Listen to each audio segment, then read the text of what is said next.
Le baptême est d'une part l'abandon de votre propre base naturelle en mourant à votre propre base et en étant enseveli.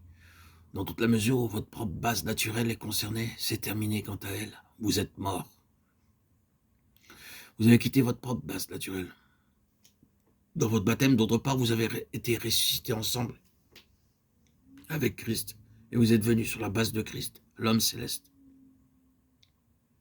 Ayant été enseveli avec lui, par le baptême, vous êtes aussi ressuscité en lui et avec lui, par la foi en la puissance de Dieu, qu'il a ressuscité des morts. Colossiens 2,12. C'est ainsi que la vérité de ce dont nous avons parlé est présentée dans les Colossiens. Et l'apôtre continue d'insister sur la connaissance de ce fait.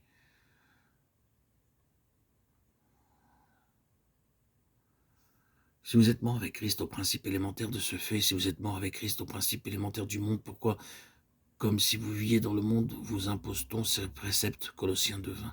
Vous êtes mort. Vous êtes mort. Vous vous trouvez maintenant sur une autre base, celle de l'homme céleste. Dans la résurrection, vous avez été ressuscités ensemble avec Christ. Cherchez donc les choses d'en haut. Pouvons-nous simplement dire ici, de peur que certains ne tombent dans un danger que nous reconnaissons en faisant une telle déclaration, que parmi les choses mentionnées, ce passage dit que vous êtes morts en ce qui concerne l'état d'esclavage par rapport au sabbat. Cela est tout à fait vrai en tant que chose légale, comme une partie d'un système légal qui vous est imposé. Vous êtes mort à cela et vous n'êtes plus sous son esclavage. Mais remarquez, nous ne croyons pas qu'un homme ressuscité, un homme spirituel, violera le principe de sabbat. Il y a cette portion de notre temps qui est celle du Seigneur, celle qui doit être mise de côté pour le Seigneur, mise à part de toutes les autres choses dans la question du temps, celle qui doit donner au Seigneur sa place et accorder aux choses du Seigneur un temps libre durant notre semaine. C'est une loi établie d'un caractère spirituel qui se trouve derrière l'ordonnance du sabbat. Je ne peux pas croire un instant qu'un homme placé sous le gouvernement du Saint-Esprit considérera chaque jour de la même façon et transformera le jour du sabbat en un jour de plaisir personnel et de gain.